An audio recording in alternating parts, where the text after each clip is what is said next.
Seorang wanita warga emas ditahan susulan video tular, memaparkan seorang kanak-kanak lelaki dipercayai didera di sebuah kawasan perumahan di Seremban. Ketua Polis Negeri Sembilan, Datuk Alzafni Ahmad berkata, wanita berusia 60 tahun itu ditahan sekitar jam 9.45 malam di rumahnya pada Khamis.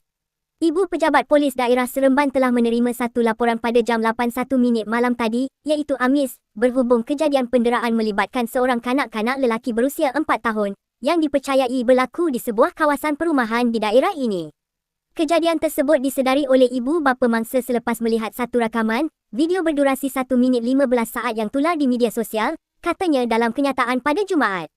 Menurutnya, rakaman video tersebut memaparkan seorang wanita bertindak memukul seorang kanak-kanak lelaki di bahagian belakang sebuah rumah. Tambahnya, mangsa dalam rakaman tersebut telah dikenal pasti oleh kedua-dua ibu bapanya.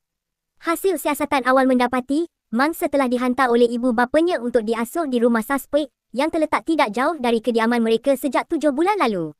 Mangsa kemudiannya telah dibawa ke Hospital Tuanku Jaafar bagi menjalani pemeriksaan dan rawatan lanjut, katanya.